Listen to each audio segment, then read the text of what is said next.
democracy.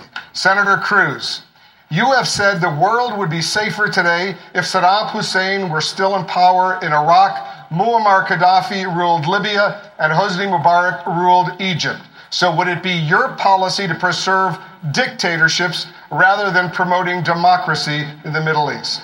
Wolf, I believe in an America-first foreign policy, that far too often President Obama and Hillary Clinton, and unfortunately more than a few Republicans, have gotten distracted from the central focus of keeping this country safe. So let's go back to the beginning of the Obama administration, when Hillary Clinton and Barack Obama led NATO in toppling the government in Libya. And they did it because they wanted to promote democracy. A number of Republicans supported them. The result of that, and we were told then that there were these moderate rebels that would take over. Well, the result is Libya is now a terrorist war zone run by jihadists. Move over to Egypt. Once again, the Obama administration, encouraged by Republicans, toppled Mubarak, who had been a reliable ally of the United States, of Israel, and in its place, Morsi and the Muslim Brotherhood came in, a terrorist organization. And we need to learn from history.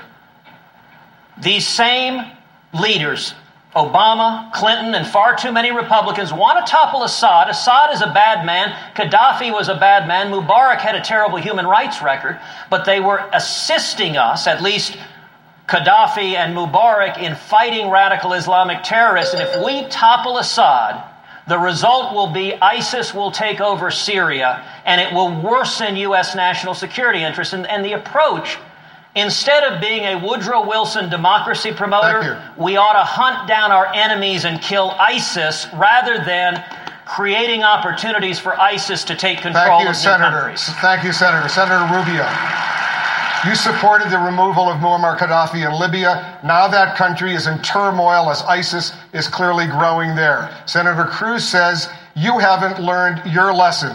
Do you have any regrets for supporting President Obama's intervention in Libya? To begin with, Muammar Gaddafi and the revolt against Gaddafi was not started by the United States. It was started by the Libyan people. And the reason why I argue we needed to get involved is because he was going to go one way or the other. And my argument with them was proven true. And that is, the longer that civil war took, the more militias would be formed and the more unstable the country would be after the fact. As far as Muammar Gaddafi is concerned, by the way, Muammar Gaddafi is the man that killed those Americans over Lockerbie, Scotland. Muammar Gaddafi is also the man that bombed that cafe in Berlin and killed those Marines. And you want to know why Muammar Gaddafi started cooperating on his nuclear program? Because we got rid of Saddam Hussein. And so he got scared that he would be next, and that's why he started cooperating. Look, we will have to work around the world with less than ideal governments. The government in Saudi Arabia is not a democracy, but we will have to work with them. The government in Jordan is not perfect, but we will have to work with them. But anti-American dictators like Assad, who help Hezbollah, who help get those IEDs into Iraq, if they go, I will not shed a tear. Senator Cruz?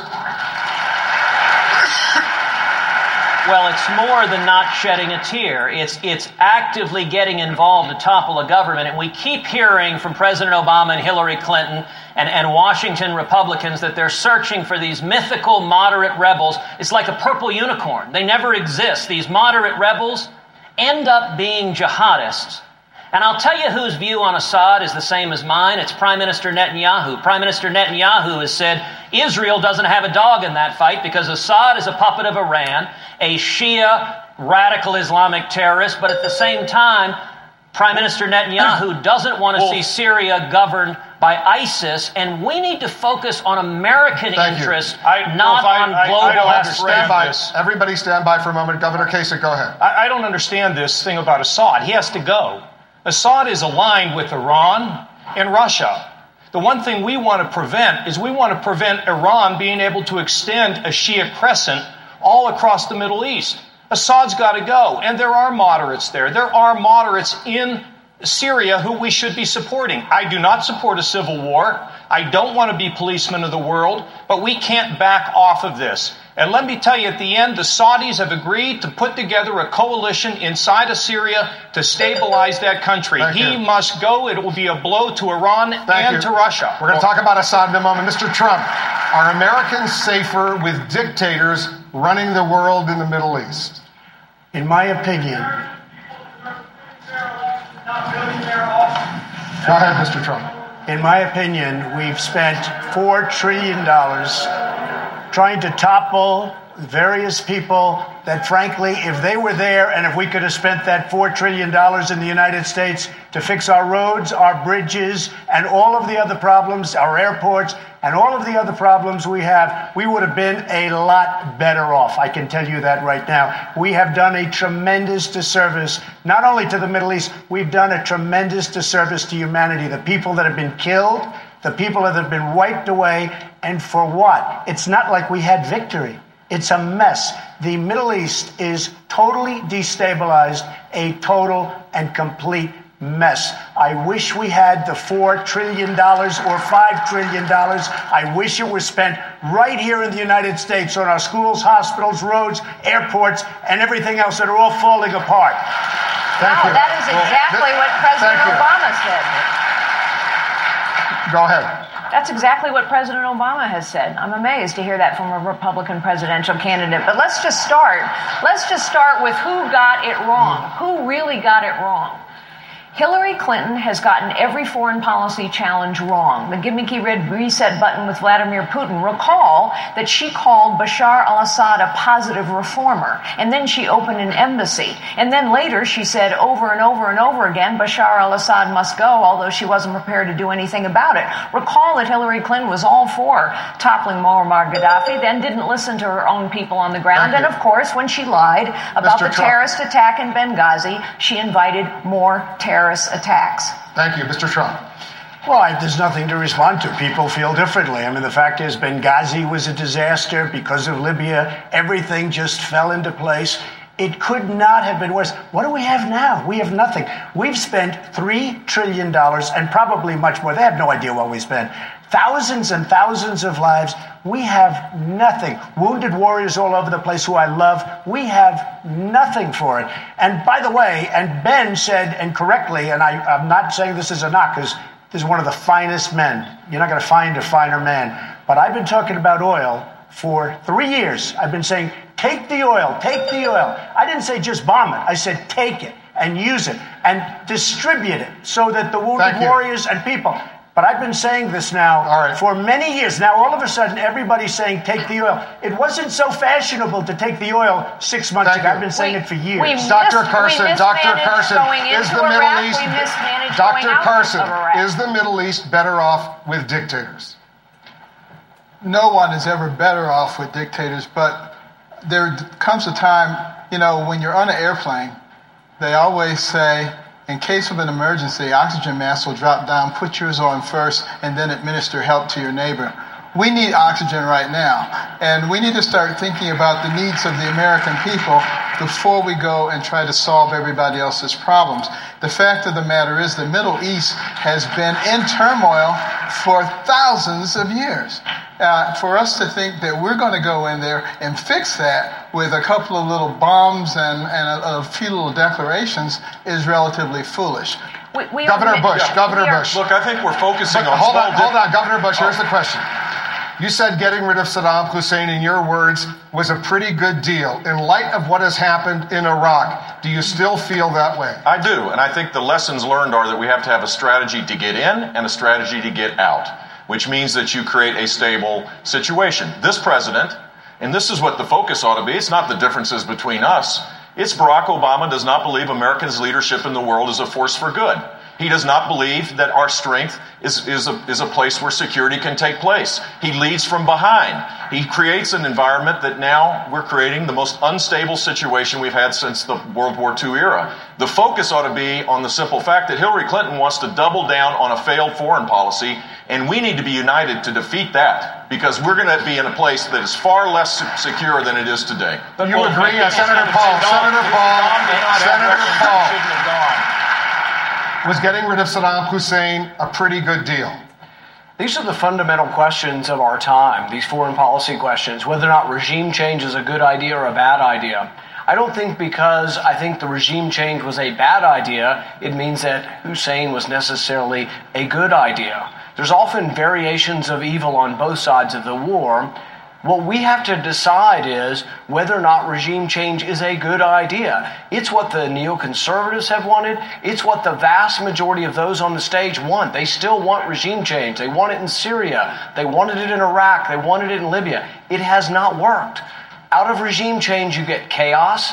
From the chaos, you've seen repeatedly the rise of radical Islam. So we get this profession of, oh my goodness, they want to do something about terrorism, and yet they're the problem because they allow terrorism to arise out of that chaos. Thank you, Senator.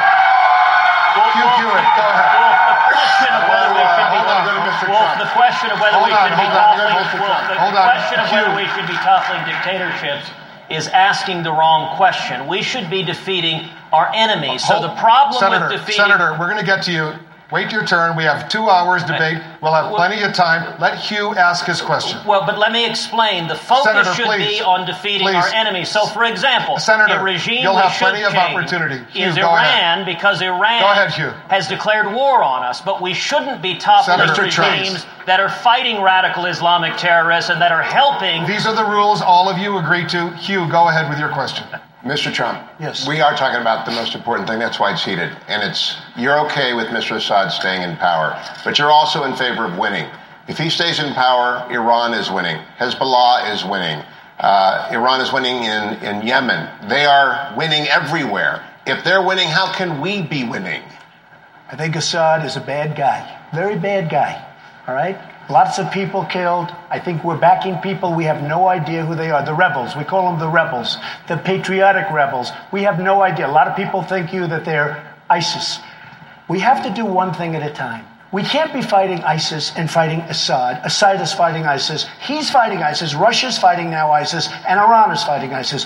We have to do one thing at a time. We can't go, and I watched Lindsey Graham. He said, I've been here for 10 years fighting. Well, he'll be there with that thinking for another 50 years. He won't be able to solve the problem.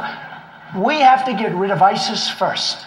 After we get rid of ISIS, we'll start thinking about it. But we can't be fighting Assad. And when you're fighting Assad, you're fighting Russia, you're fighting Iran, you're fighting a lot of different groups. But we can't be fighting everybody at one time. Governor Christie, is he right? Because if we step back, Iran goes nuclear. Is Donald Trump right? Well, I think we have to focus you on exactly what the priorities are. And to me, what I've always said is that the president has set up an awful situation through his deal with Iran. Because what his deal with Iran has done is empowered them and enriched them. And that's the way ISIS has been created and formed here. ISIS is created and formed because of the abuse that Assad and his Iranian sponsors have rained down on the Sunnis in Syria. And so when we empower Iran, this is why this president, and when Hillary Clinton says her theory against ISIS will be just about the same as the president, then get ready for more unrest and more murder and more violence in the Middle East. We need to focus our attention on Iran, because if you miss Iran, you're not going to get ISIS. The two are inextricably connected because one causes the other. Senator Paul, let me ask you, you heard Governor Kasich say Assad must go. Do you agree? No, I think it's a huge mistake. I think regime change in Syria, I've been saying this for several years now. In 2013, when we first went in, I said, you're going to give arms to the allies of al-Qaeda, to radical jihadists? That's crazy. But the other thing I said is the great irony is you'll be back fighting against your own weapons. Had Assad been bombed when he used chemical weapons 2 years ago, ISIS would be in charge of all of Syria now. We have to have a more realistic foreign policy and not a utopian one where we say, oh, we're going to spread freedom and democracy and everybody in the Middle East is going to love us. Governor Kasich, a huge mistake. In foreign policy, you have to know how to pick and choose. There's no way, if Saddam had not had weapons of mass destruction, I would have gone. Because I don't believe that U.S. should be involved directly in civil wars. I opposed the U.S. involvement in Lebanon. We ended up having to withdraw our Marines after our barracks were blown up. There's a difference between Iraq, where you have Sunni, Shia, and Kurds put together after First World War by the Western powers. It doesn't work. It needs to break up into 3 parts. And finally, in regard to Syria, understand that Assad is an ally of Iran who wants to extend that Shia radicalism all the way across the Middle East. He has to go. And for the Russians, Frankly, it's time that we punch the Russians in the nose. They've gotten away with too much in this world, and we need to stand up against them, not just there, but also in Eastern Europe, where they threaten some of our most precious allies. Let's continue with Russia right now. We have another question from Facebook. Listen and watch.